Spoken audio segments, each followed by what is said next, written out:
Hello children, now let's start with exercise of lesson number 8. Question number A. What's the solution? Your friend wants to know where big round amlas come from. आवळे आपल्या घरापर्यंत कुठून येतात याची माहिती तुमच्या मित्राला हवी आहे. तर ह्याचा आन्सर काय आहे? We get big round amlas from forest. आपल्याला मोठे आवळे हे कुठून मिळतात? तर जंगलातून, फॉरेस्टमधून. B. Find out. What is the place called where salt is obtained from sea water. काय दिलं आहे पहा. समुद्राच्या पाण्यापासून मीठ तयार होते. त्या ठिकाणाला काय म्हणतात? तर त्याला म्हणतात सॉल्ट पॅन. काय म्हणतात? सॉल्ट पॅन म्हणजे मराठीत मिठागर. तुम्हाला चित्रात दिसत आहे, त्याला म्हणतात मिठागर. Question number 2. Potatoes and radishes grow underground. Which other bulbs and roots do we get from plants? आता बघा काय दिलं आहे. बटाटे आणि मुळा हे आपल्याला जमिनीखालून मिळतात. आता असे कोणते दुसरे वनस्पती आहेत ओके जे जमिनीखाली असतात. आता त्याने आपल्याला सांगितलं बल्ब्स आणि रूट्स यांची नावं द्या. आता बल्ब्स आणि रूट्स काय असतात? तर बल्ब्स आणि रूट्स ह्यांच्यामध्ये फरक काय आहे ते आपण पाहूया. सगळ्यात आधी तुम्हाला माहिती आहे कांदा ओके, कांदा घ्या किंवा गाजर घ्या, हे दोन्ही मुळंच आहेत. आता कांदा जो आहे तो जमिनीखाली उगवतो आणि त्याच्यावरती जमिनीच्या वरती तुम्हाला त्याचं झाड दिसतं, म्हणजे कांद्याची पात दिसते.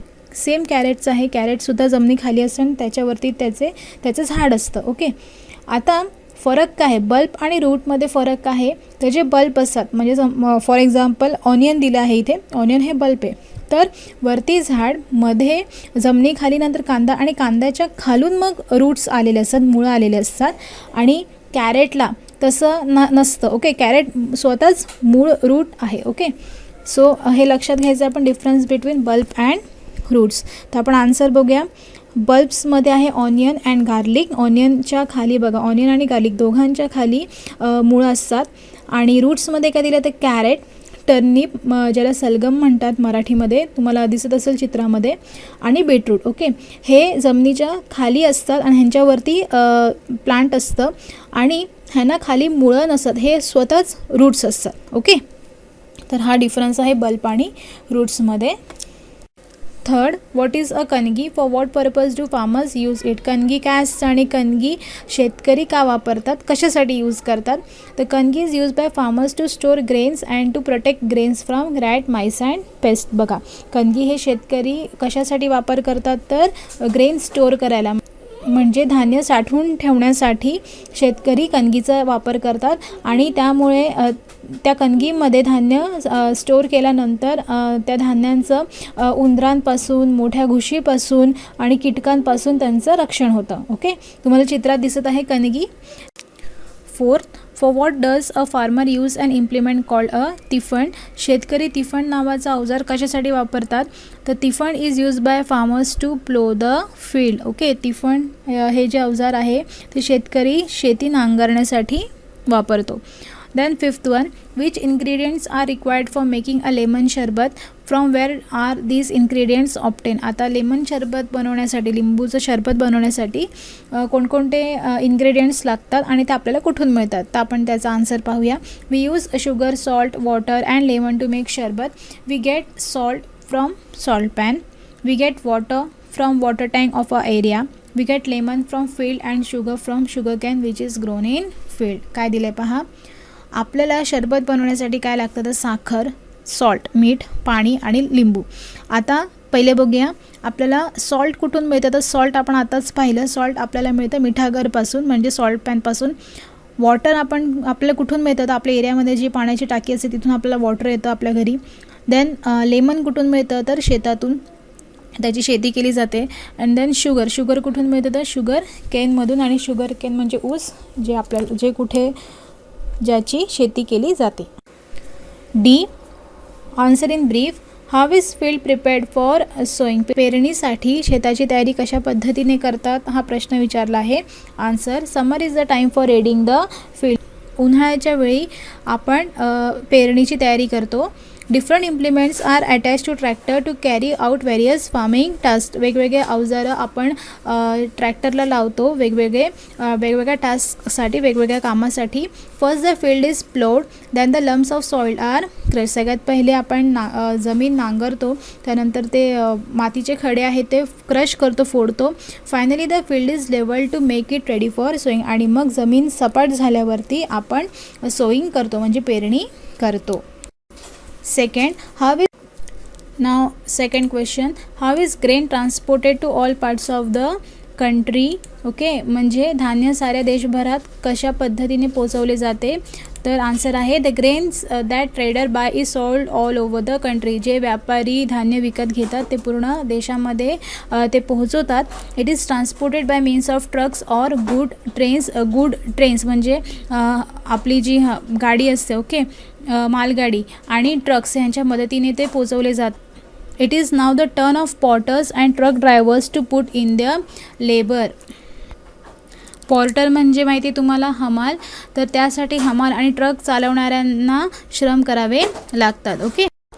Third, why should we not waste food. काय दिलं आहे की आपण अन्न वाया का घालवू नये. तर त्याचा आन्सर आपण पाहूया काय आहे ते. पॉईंटमध्ये आन्सर दिला आहे कारण हे आन्सर खूप मोठं आहे. फर्स्ट पॉईंट काय दिलं आहे, तर the food stuff we use come from many different places such as fields, lakes, the sea and forest. Okay, जे अन्नधान्य आपण यूज करतो ते आपल्याला वेगवेगळ्या जागेवरून मिळतं. फील्ड्समधून, शेतीमधून, लेक्समधून, तळ्यांमधून, समुद्रातून आणि जंगलातून. ओके, फॉरेस्टमधून. Starting from preparing the fields till storing the grain in warehouses many different kinds of task are carried out for growing crops. काय दिलं आहे की धान्यांचे पीक घेताना शेतीच्या मशागतीपासून धान्य पोत्यात भरून गोदामात साठवून होईपर्यंत अनेक कामे करावी लागतात. ओके, तर ती कोणती कामे आहेत, तर हार्वेस्टिंग आहे, थ्रेशिंग आहे अँड विनोईंग आहे are some of this task. Okay, हे 3 टास्क आहेत ते आपल्याला करावे लागतात. थर्ड दिले, after that the crop is transported, sold and prepared for eating only then we do get food on our plate. काय दिलं आहे, त्यापुढे धान्याची वाहतूक, विक्री आणि खाद्यपदार्थ तयार करायची कामे करावी लागतात, तेव्हा अन्न आपल्या ताटात येतं. नेक्स्ट काय दिलं आहे, as with growing grain much hard work goes in to producing other food stuff too. शेतीप्रमाणे इतर अन्न पदार्थांच्या उत्पादनामागेही अनेक लोकांचे कष्ट असतात. And therefore we must take care that food is not wasted. आणि म्हणून आपण काळजी घेतली पाहिजे की अन्नाची नासाडी होऊ नये. Question number 4, what are the tasks that are carried out to make a bhakri after the grain has been brought into the house.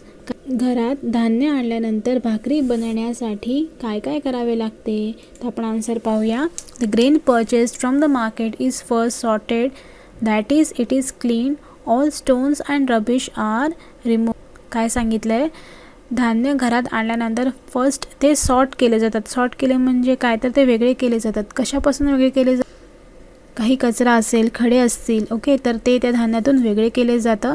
इथे IE म्हणजे काय मुलांना, तर IEला कसं वाचायचं, तर that is, THAT, that IS is, ह्याला शॉर्टमध्ये कसं लिहितात, IE. Okay, that is. Then the grain are milled into flour. आणि त्यानंतर त्या धान्याला दळायला द्यायचं. The flour is kneaded into lump. आणि मग आपण काय करतो की त्या पिठाला मळून घेतो आणि त्याचे गोळे करतो. The lumps are then flatten into bhakri and roasted. आणि मग त्याला आपण थापतो आणि त्याची भाकरी तयार करतो आणि त्याला रोस्ट करतो म्हणजे भाजतो. This are task carried out to make a bhakri. हे सगळे टास्क आहेत आणि मगच आपल्याला भाकरी मिळते. Okay. C. Fill in the blanks. First, when the soil becomes hot and dash, the crop is sown. Answer आहे humid means दमट. Second, the grain is separated from the ears by a process called dash. Answer आहे threshing. ज्या प्रोसेसने आपण कणसापासून दाणे वेगळं करतो त्या प्रोसेसला म्हणतात threshing. Then third, the light dust are blown away by the wind. वाऱ्याच्या जोताने हलके डॅश उडून जातात. तर काय उडून जातात, तर ते आहे टरफले म्हणजेच शेल्स. देन फोर्थ आहे, some people gather dash like karvanda and jamun from the forest. काही लोक जंगलातून करवंदा आणि जामून गोळा करतात. तर हे काय आहेत, हे फळं आहेत. आन्सर आहे फ्रूट्स.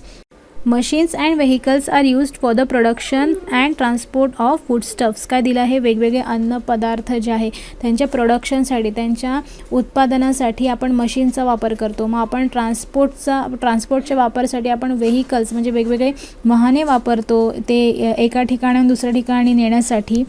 पुढे काय दिलं आहे, money spent on dash to operate them. मग आता हे सगळं करायला कष्टाची कामे करावे लागतात आणि म्हणून आपण त्यांच्यावरती पैसे स्पेंड करतो, मनी स्पेंड करतो. Okay. Match the following. A group आणि बी ग्रुप आहे. आता ए ग्रुपमध्ये तुम्हाला काही फूड आयटम्स दिले आहेत आणि ते कुठून मिळतात ते तुम्हाला बी ग्रुपमध्ये दिलं आहे. तर आपण आन्सर पाहूया. सॉल्ट आपल्याला सी मधून मिळतं, sugar cane from field, okay, bor forest, and last one is makhana, आणि हे आपल्याला मिळतं फ्रेश वॉटर लेकमधून. ओके. सो आज आपण जे एक्सरसाइज पाहिले ते तुम्ही वहीमध्ये लिहून लर्न करणार आहात.